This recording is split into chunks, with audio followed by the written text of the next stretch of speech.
Hi, this is Ryan from Groovy Entertainment. Today we got another record to play for you. Today record, the story of Choplin. So let's get started.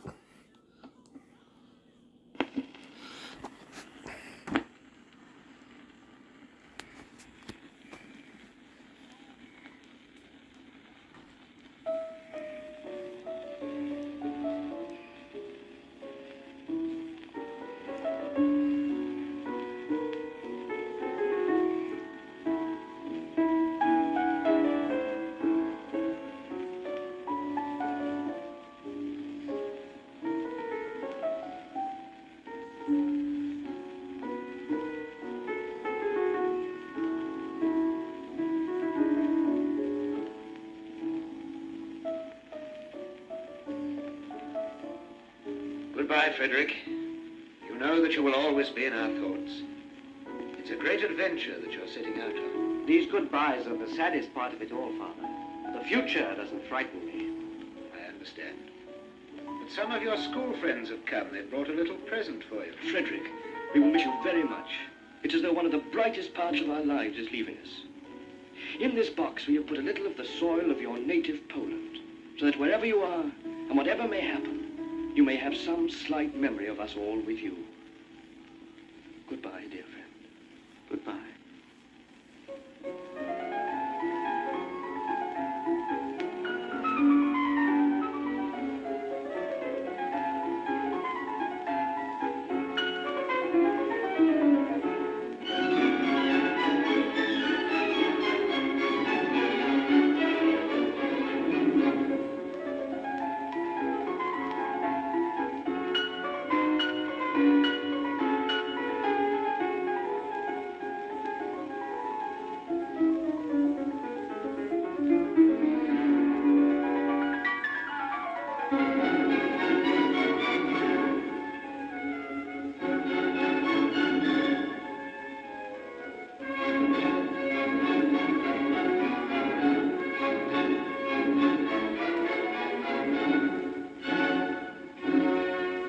Well, Jacques, aren't you pleased I made you come along to the concert? Oh, I can't wait to get back to my piano. I must say, I've never heard piano playing like that in my life before.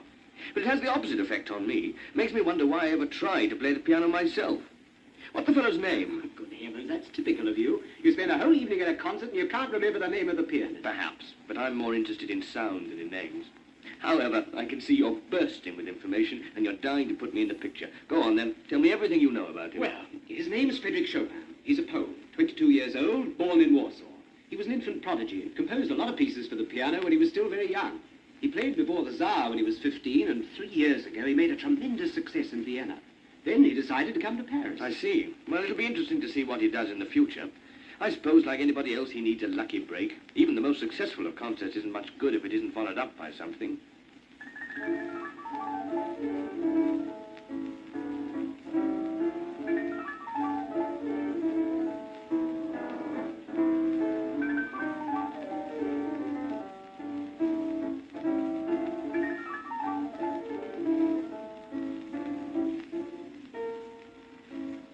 Good morning, Monsieur Chopin. Good morning, Madame Laurier.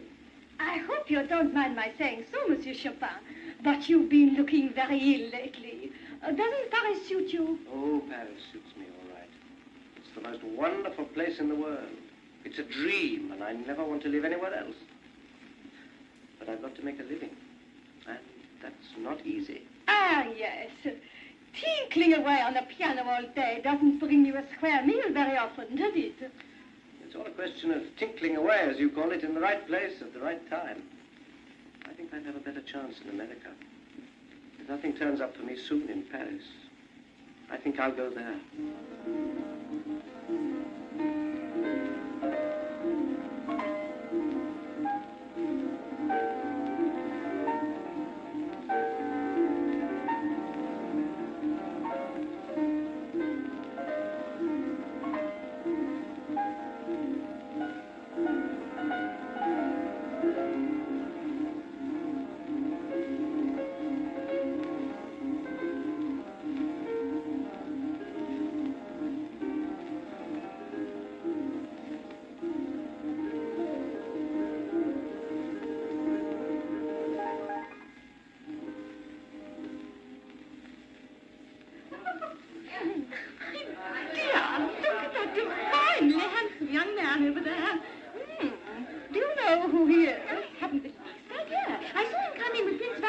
did you mean? Oh, that's funny.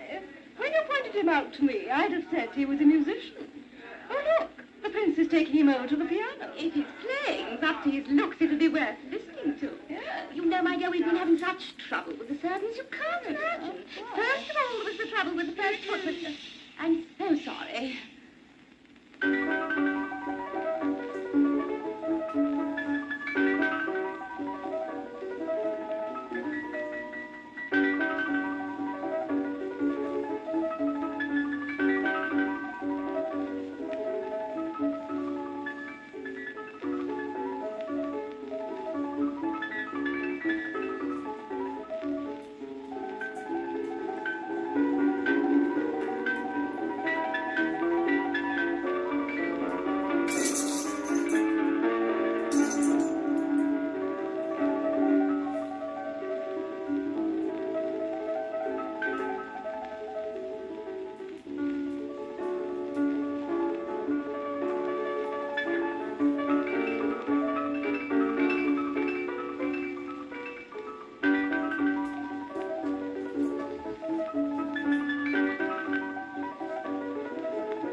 My dear Rogerville, I'd no idea that the young man you brought with you tonight was such a fine artist. Ah, he is something of a revelation, isn't he? James, that young man's a godsend. Oh, why, my dear? Did you think the reception was going badly before he started to play? Oh, no, it's not that. But I was thinking that he was just the person that I need to help me with my own piano playing.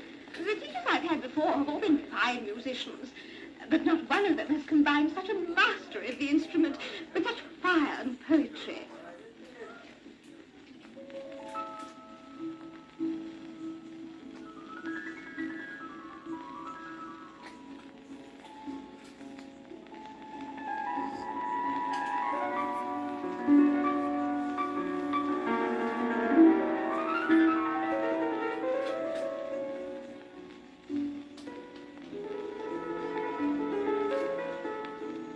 Dear Father, I've had the most wonderful good luck. I'm now accepted in the highest society, and if my health doesn't let me down, I'll be able to earn a fortune with my compositions, my lessons, and the occasional concerts I give. The list of my pupils' names sounds like one taken from the most distinguished court in Europe. But let me describe my new flat to you.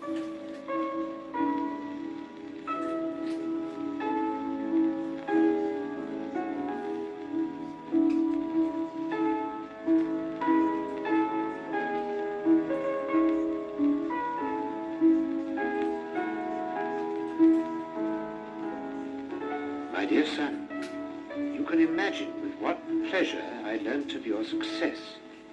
It is only a just reward for your work and your talent. But I pray God that you will be spared any illness. It's a hard life for an artist in a foreign country, and poverty is forever lurking around the corner. You must try and save some money. I must confess that I'm a little worried by your description of your flat, your servants, your wardrobe, your coach and horses, and all the rest of it.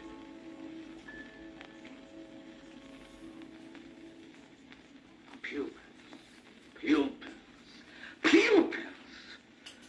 Oh, but I suppose I shouldn't say anything ill about them. They do make it possible for me to live. Here comes one of them. I wonder what will happen to her. Good morning, Monsieur Chopin. Good morning, madame. What are you going to play for me today? I've been practicing some Bach and a sonata by Mozart. I'd like to hear some scales first, then some arpeggios. Scales and arpeggios? I never dream of practicing those. I leave that sort of thing to my children. Do you? Madame, your lack of musical feeling is matched only by your stupidity. Do you think I tell my valet to practice my scales for me? Go to the piano and play the scale of B minor 4 octaves. Oh, I can't play this.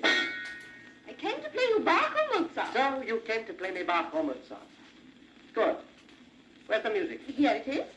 Ah, yes, just what I needed. Nice, fat, well-bound volumes. Madame, you will leave this room immediately. You will never come back here. And you can collect your music from the street, for that's the only place you're fit to play a piano. Good morning!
I think that the two pianists we heard this afternoon will go down as being the two greatest artists in the history of the instrument.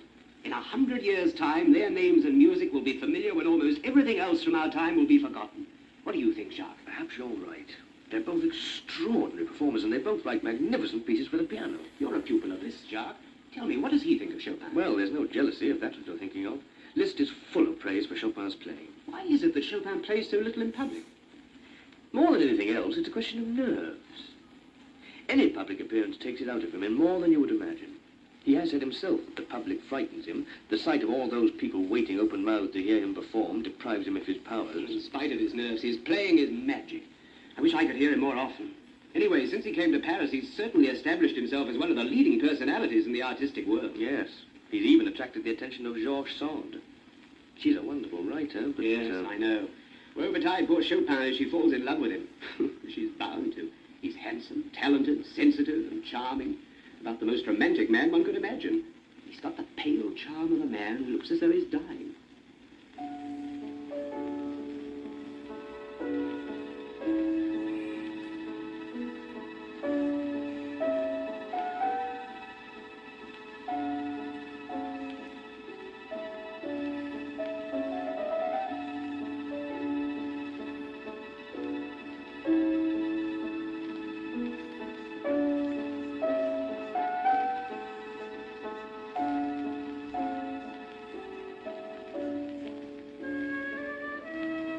you seen that peculiar couple at Vadimosa? You mean the artists? The ones that are living up in the old monastery there? Yes. Man's a musician. Oh. Plays the piano. The people who live there say he plays his piano at all times of the day and the night. They also say he's very ill. He's come here to try and cure a cough. I'd say he was dying myself. He looks as pale as death. Yes, I've seen the pair of them. The man looks decent enough to me. Oh, but that woman. I never come across anything like her in all my life. Trousers. No. A woman wearing trousers. And smoking cigars. What? It isn't natural, I say. But people do say she looks after that young man as though he were her own son.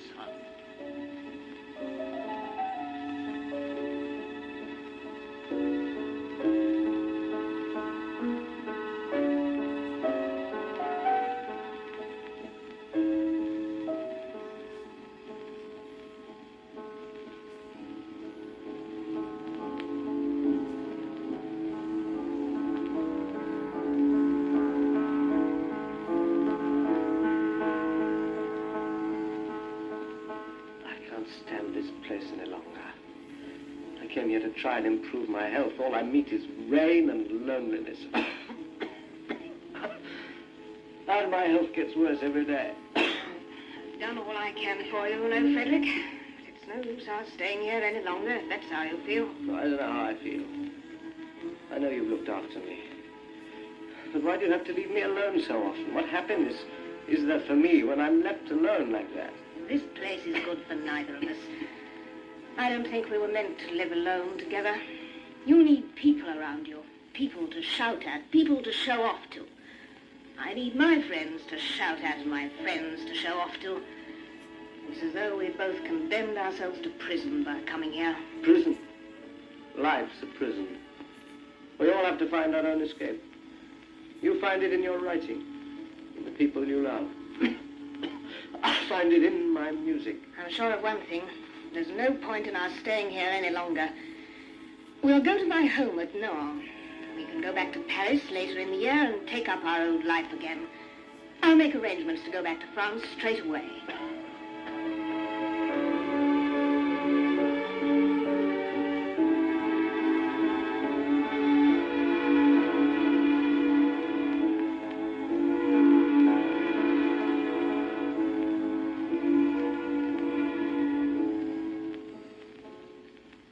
What's happened to Chopin? We never see him here these days. You mean you never see him? It's a wonder, you know, you ever see anyone. When you're in a room, Berlioz, there's only one person in that room as far as you're concerned, and that person's Hector Berlioz. My dear Delacroix, I'm not like you. Mm-hmm. I don't spend my time trying to impress visual experiences into my mind and re-expressing them on canvas. All that matters to me is the function of a man as a musician. Chopin's a pianist. I haven't heard him play for a while. I may have seen him, but that doesn't prevent me from wondering what's happened to him. My dear Berlioz, I think you mean that you're interested in a man only as a possible private soldier in the enormous brass band of sound you'd like to produce. But Chopin's no lackey of yours in that respect. He's an individual, a real musician. I think you're a bit hard on Berlioz. After all, he only wants us all to learn the cello or the violin or some instrument, it doesn't matter which, so that he can assemble us in the Place de la Concorde and then say he's conducted the biggest orchestra in the history of the world. But Frederick, oh yes, he's still here, all right. Getting thinner and more ill every day, more tyrannical with his pupils, and composing whenever his health allows him. When's he coming round here again? Not for some time, I imagine. He told me the other day he's accepted an invitation to go to England. He'll give a few concerts in London, I suppose. Queen Victoria's anxious to hear him play, I understand.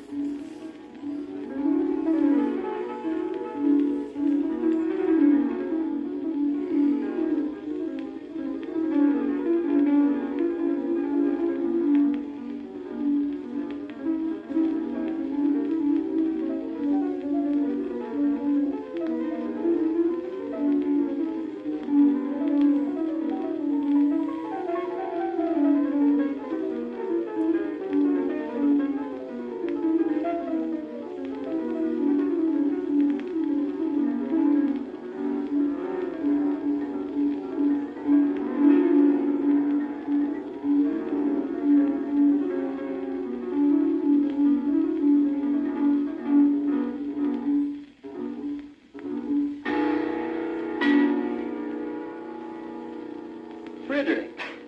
My dear friend. Well, I didn't expect to find you here in London. Not the sort of place for you. Nor for me either. They even have fog here in summer. Yes, it's a terrible climate. But I've been well received by the people here. The Queen was apparently quite charmed with my music.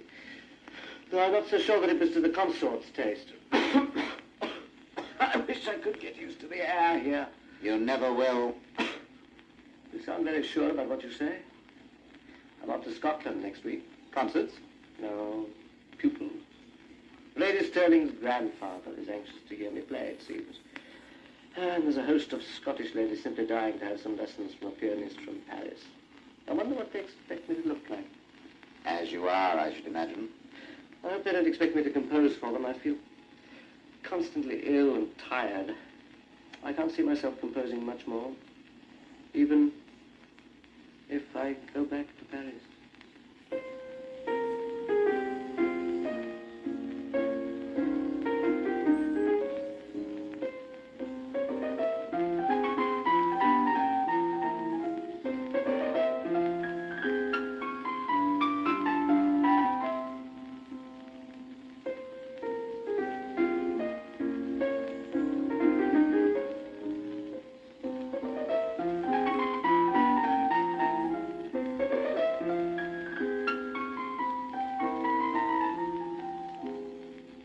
My dear sister, thank heaven to be back in Paris again. Paris, dear city. I know perfectly well that I've come here to die. And I never went back to Poland. I think I've even forgotten the songs of my country. I'm longing for my home in the house I came to when I was still a boy. Dear Ludwika, come to your brother. I would like to have you with me.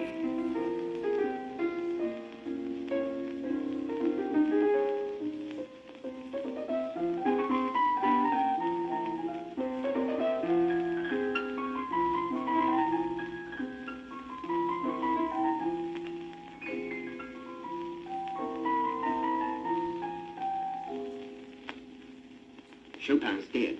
Did you know? Yes, I heard from one of my pupils. I suppose they'll start writing his epitaph now. Frederick Chopin, 1810 to 1849. What next? The best epitaphs were those made during his lifetime.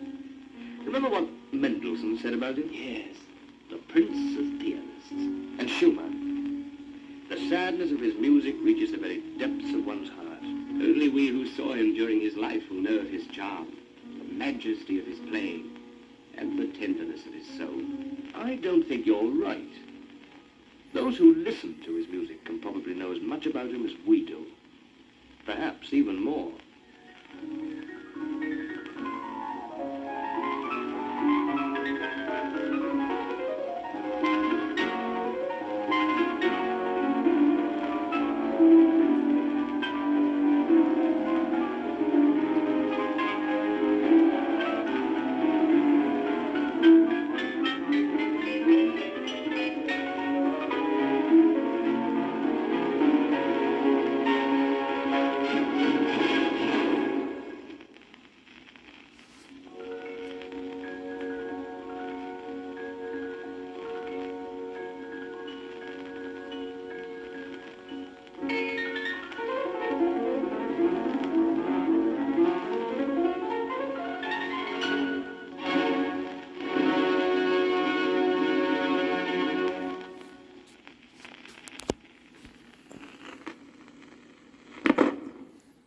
So that was the story of Choplin. So if you like, subscribe, share, and comment, and have a groovy day with another video coming out real soon.